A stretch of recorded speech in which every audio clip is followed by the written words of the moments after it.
riders and ropers give it their best. We'll show them how loud the hometown crowd can get. 'Cause tonight, y'all, we all got a little bit of cowboy deep inside. Welcome to the show, welcome to the home of the world's biggest rodeo. Hi, welcome to the show. I'm Dalton Monk, and I'm here with my siblings, and we're the Monk 5. We are launching our YouTube channel, so go like and subscribe. After the Barrel Horse news article came out, a lot of people was interested in our backstory, didn't know that we were all siblings, so we kind of wanted to introduce ourselves that way and see how we like this podcast that we're going to do. Yeah, so Dalton, how did you decide that this is what you wanted to do, was to be a jody trainer?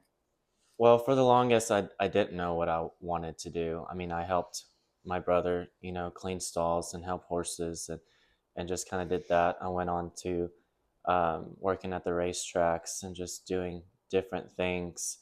And then in 2017, I decided that I wanted to get my feet wet and start training horses.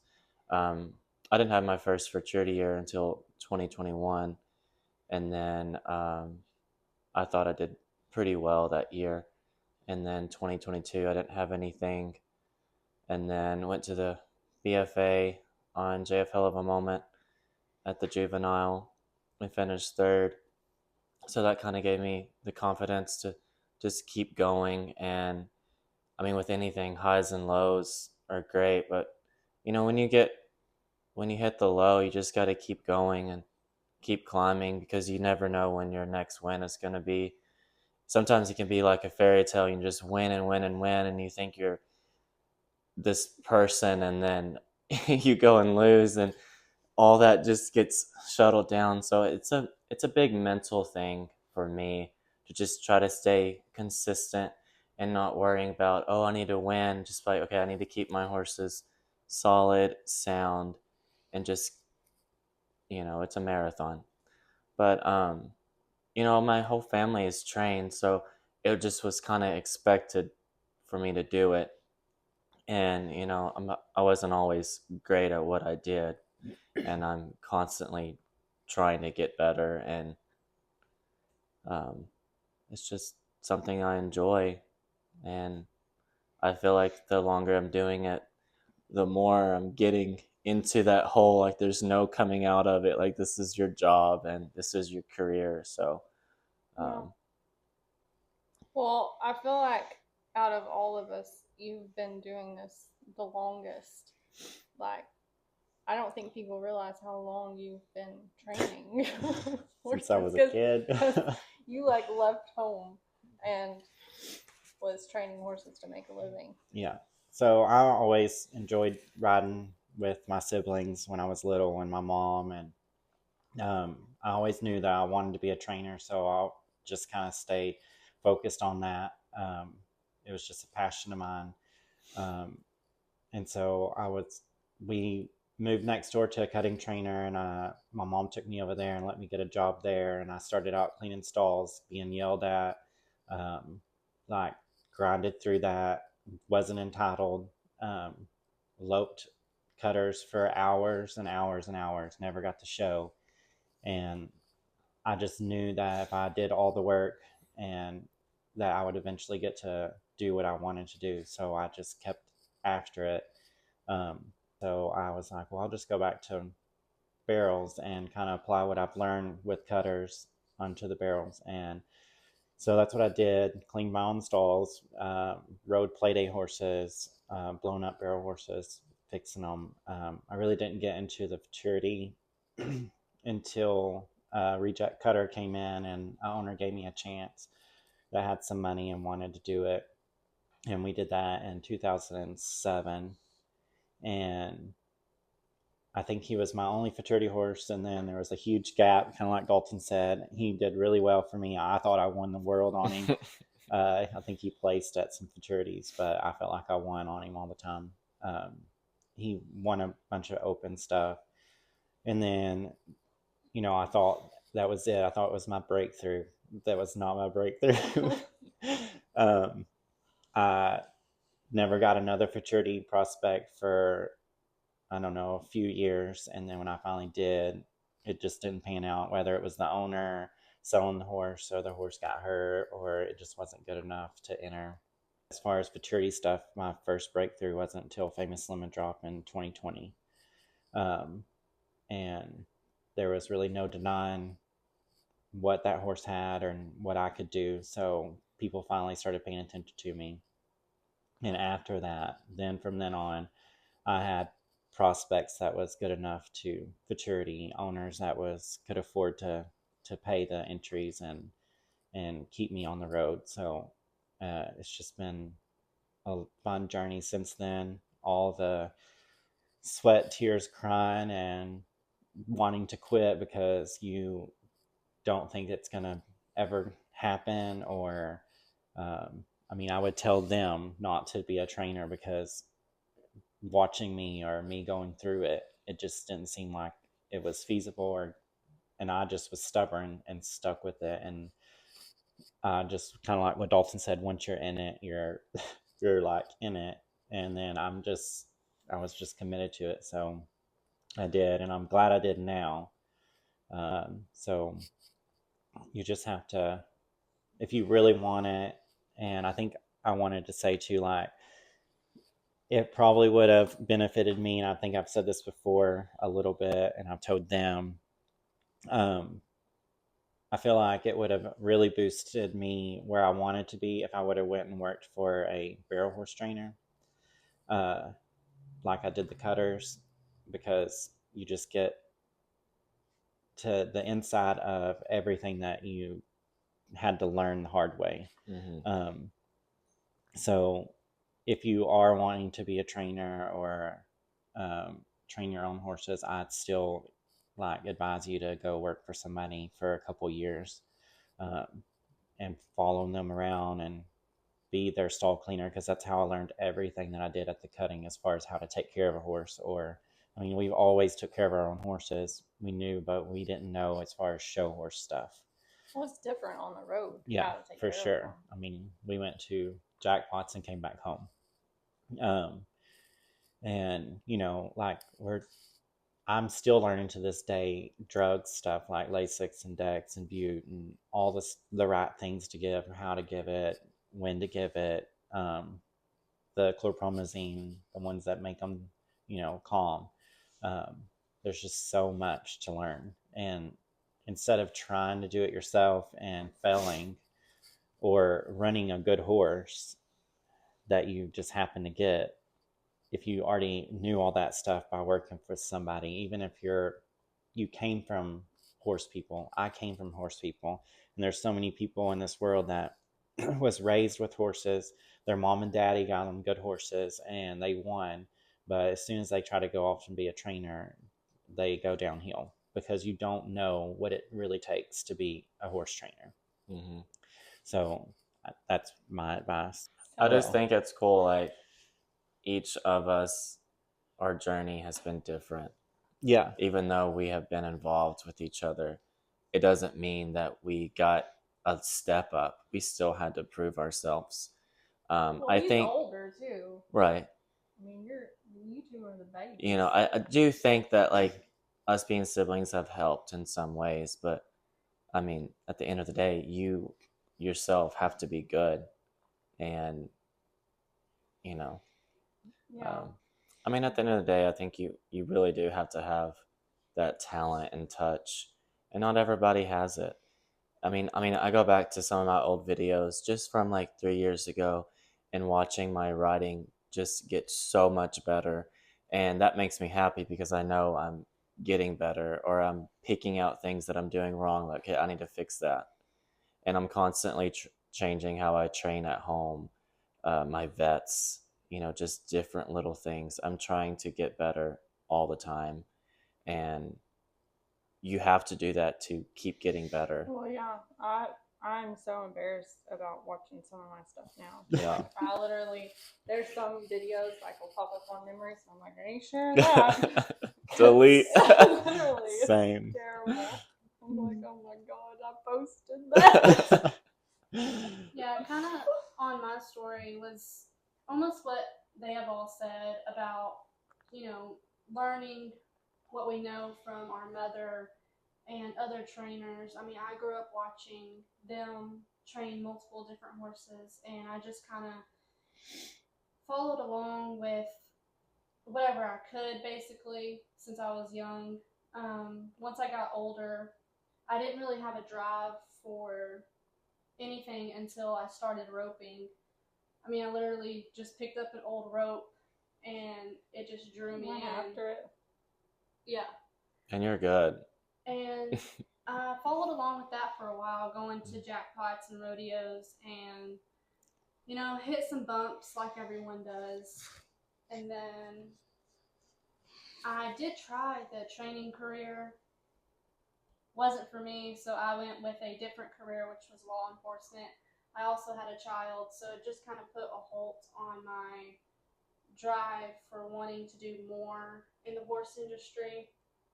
And I'm still young, so I'm still trying to figure out what exactly it is that I'm wanting to follow through with. But getting all that knowledge from watching my mother, helping with other cutting trainers, and watching my siblings, it really made a difference in my riding. And when everything clicked, it helped a lot with making myself better to eventually knowing I can be better in whatever it is that I pursue in. Mm-hmm. Well, that and like back when we were kids, like how we just had to make do with what we had, horsepower wise. The horse you turned into a pretty nice little breakaway mare she wasn't supposed to be that at all. Yeah. She was She your was- barrel horse yeah. first. She was actually going to be a cutting horse, and they were going to sell her. And honestly, I did not like her. I had to get on her a couple times, and I was like, I don't want nothing to do with this horse. And then they mentioned selling her, and I was like, well, what if I kept her legged up, and I grabbed the rope and started swinging it on her, and she didn't mind.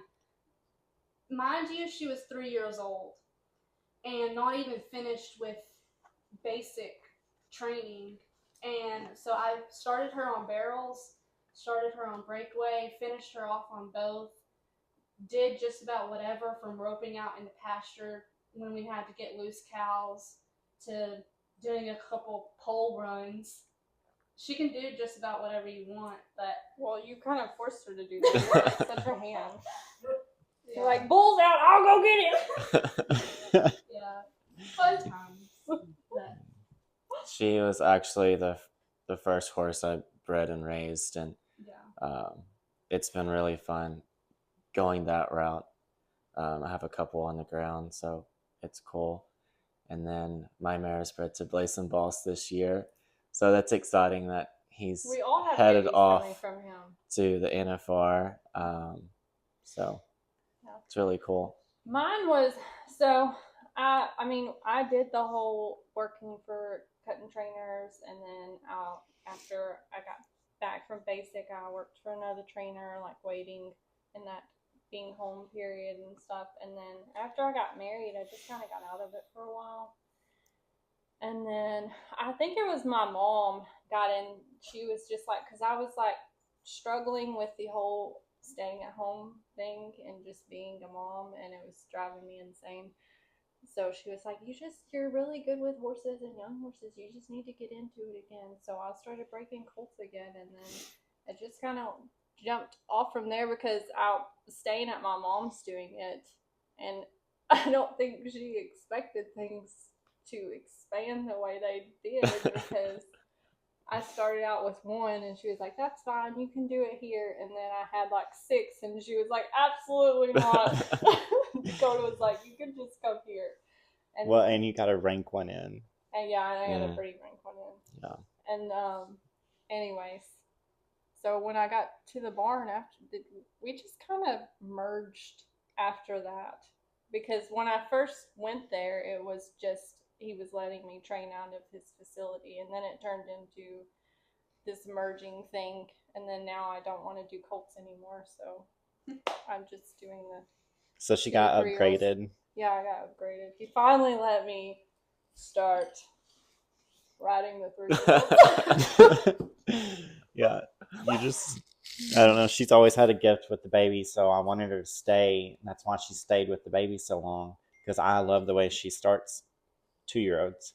Because when I get them, or when she gets done with them, because she's played with those 2-year-olds on the barrels too a little bit. They were ready, and so I didn't want anybody else touching them. So when she started mentioning that she wanted to do more, I was whining. wanting to do more, I was like, but then what am I going to do about my coat breaker? And so then we thought about like an in-house coat breaker, and it's just no. And then we finally found 2 people that we use that we love. And so once we established that and got our coat breakers lined out, she was already helping me because I was getting really busy, gone all the time. So I was like, my 3-year-olds are just sitting. I need you doing something with them. And so she was working them on the barrels. She was patterning some of them, and it was just kept flowing like it always has. So that's what we decided to do, is once we get them back from the coat breaker, she immediately gets them and starts doing barrel drills on them, and then starts them. And then we just kind of bounce them back and forth between each other.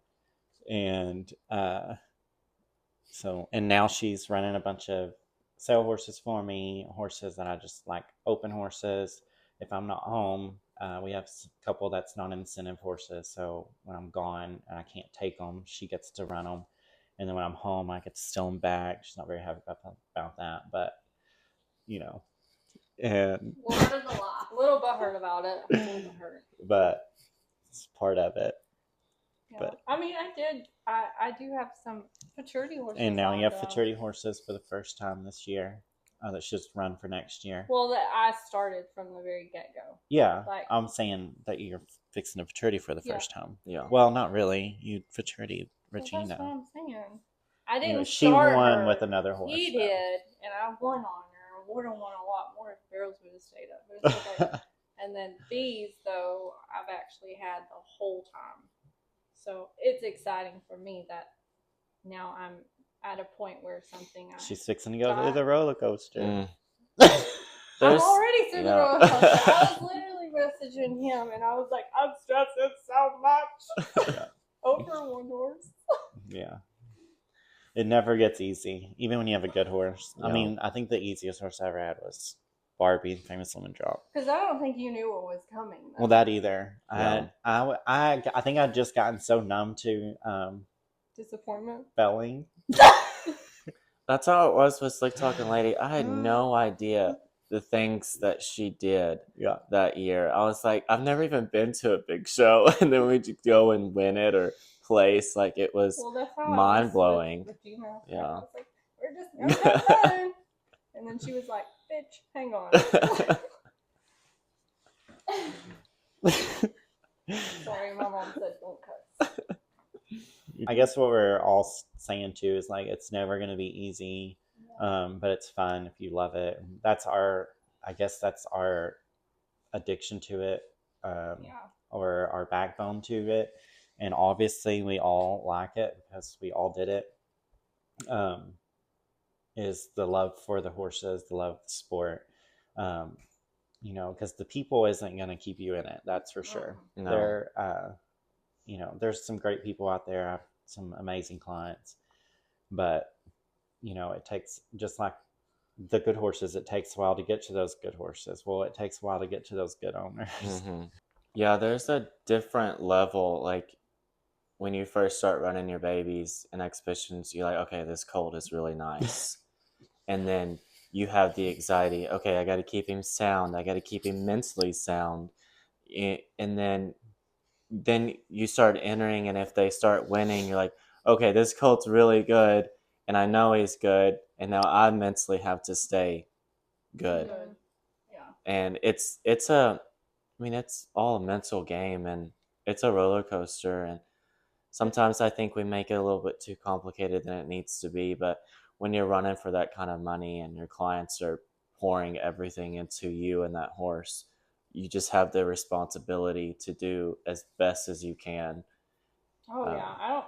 I know a lot of owners know this, they do, but I don't think a lot of people understand the pressure that we feel wanting to do good for Right, right. for your clients. Yeah, Like, you no don't- one wants to win more than us. Yeah.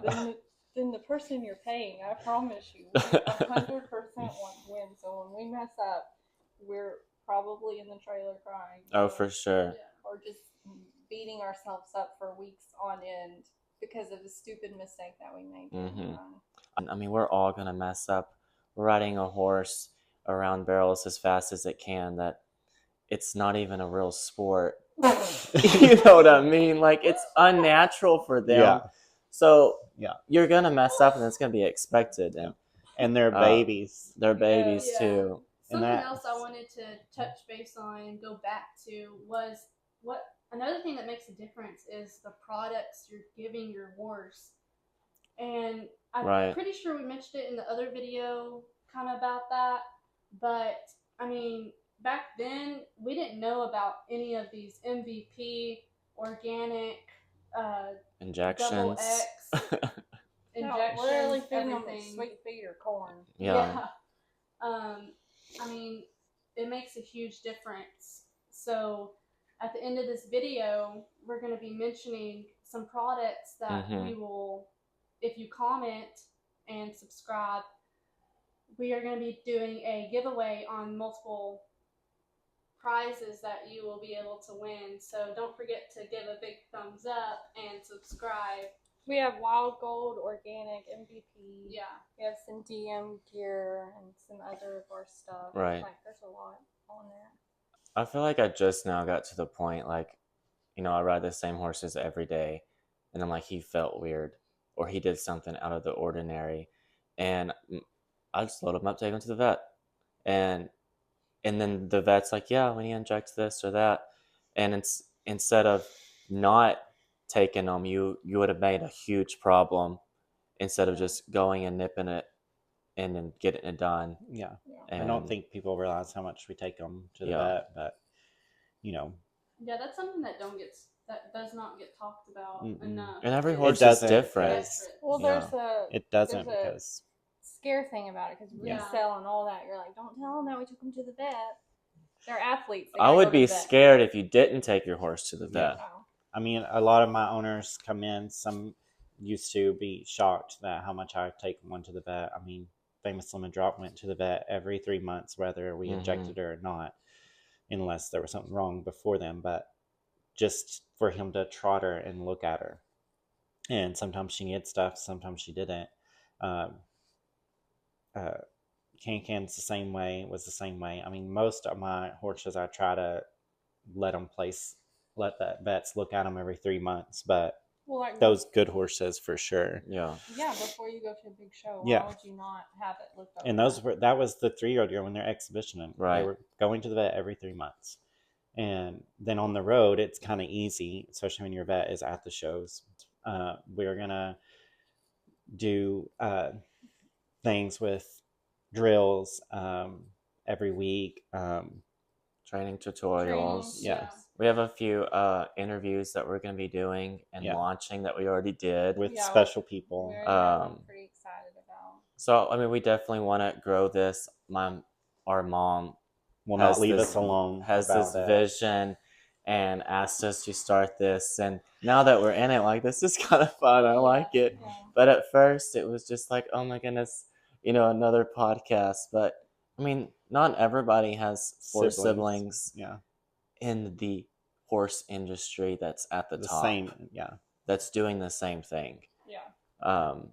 So that says something. And it's like he's gonna be just doing videos at his house and our place and doing different stuff. We're not gonna just try to stick to only drills. We did talk about doing some, like, after a big race, critiquing on there. I thought that would be good. And me and Mom talked about that, like critiquing the videos and being like, well, this is what we think we did wrong. The horse did this. That's the only way we're going to get better. Yeah, and we're going to do Well, we do that anyway, so might as well do it on camera. We're going to do some behind the scenes at the shows, like giving meds or how to properly bed a horse down, because a lot of people don't really do that either.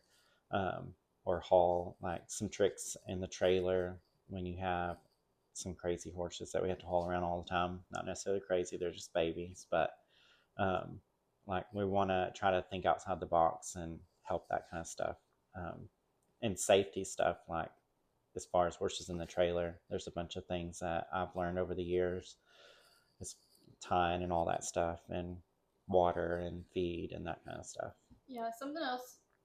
You can definitely message us whenever about any questions that we may not have hit topic on yet or might miss, and we can definitely help out, because that's what we're wanting to do with these videos, is help y'all get a better view of different things that a lot of people don't think about or know. So definitely do that. I mean, that's how we've learned. I mean, Yeah. I've watched podcasts all the time. When I wasn't working for somebody, I mean, I still do to this day. We all do, and bounce off each other. So we just kind of want to do our own little spin and see how it goes. So, yeah, just remember to like, subscribe, and comment, and then keep watch for our next videos. We're going to do a giveaway with the products that we were talking about, or some gear. So, like, subscribe, YouTube, Monk 5, 2024. Thanks. Thank y'all.